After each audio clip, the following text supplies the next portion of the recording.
I love to add texture to my cards, and the embossing paste from Altenew is perfect for doing just that. It is a lovely lightweight paste that doesn't add too much bulk to your cards and is easy to colour or use as is for its brilliant white colour. Today I'm using the paste with Distress Oxides to create a unisex textured card, but you can easily swap and change the colours up depending on the recipient or the occasion. The simple design of the card lends it to being the perfect unisex card, and with the bold sentiment adds a modern twist. But you can think more out of the box and try this with a whole range of stencils for any occasion, though I'm just keeping it simple for today to show you the technique. I'm Verity and welcome to my channel. Make sure you subscribe so you don't miss out on my next video.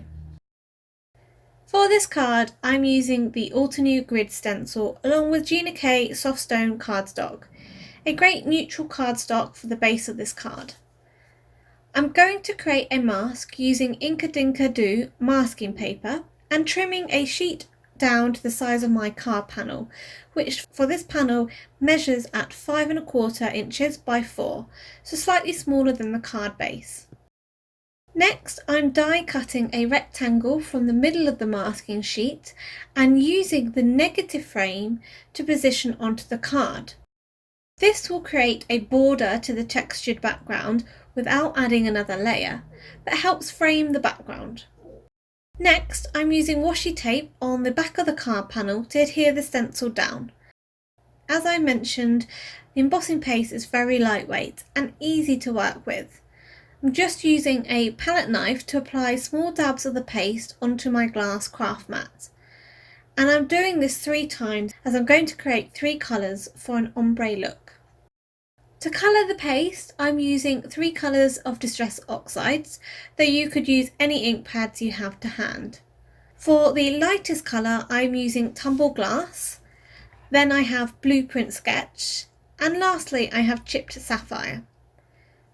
To colour the paste, I'm smooshing the pad down next to the paste on my glass mat and using a palette knife to start working the paste into the ink.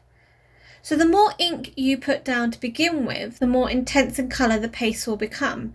But if you're not happy with the intensity, you can always add more ink to intensify it or add more paste to soften it. As this is a lovely smooth paste, it's very easy to spread the paste over the stencil with a palette knife. And I find it best to start with the lightest colour first and work your way down towards the darker colour.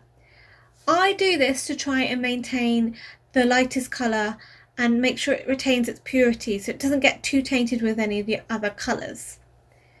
You may find that you'll want to go back between the colours to blend and transition the colours with one another. And when the background is then complete, you will want to remove the stencil straight away and wash this in water as well as your spatulas. This is to stop any of the paste drying on these tools, and also you'll want to check your work surface as well, as you may have got some on there, so just use a wet wipe or a damp cloth to wipe it away. The background was left to dry for about an hour whilst I did something else, but depending on how thick you apply the paste will affect how long it will take to dry. To add a little bit more interest to the background, I used my Altenew £36 watercolour set to add some black paint splatter and again left this to dry. For the sentiment, I'm die cutting the word happy using the Altenew fine alphabet dies out of black card and black fun foam. The card die cuts were adhered to the fun foam die cuts using Gina Connect glue, and this was to give dimension to the sentiment. Again, I use the Gina Connect glue to adhere these directly onto the background, as you will want a strong adhesive when applying it to a textured surface like this.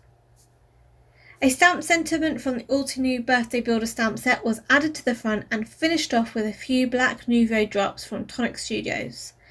And for a little shine, I applied some glossy accents to the happy sentiment.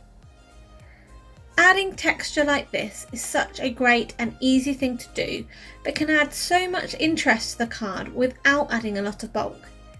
Remember, you can easily change this up to suit any occasion or recipient, so experiment and have some fun. This card was produced as part of my design team work for Bumbleberry's Paper Crafts.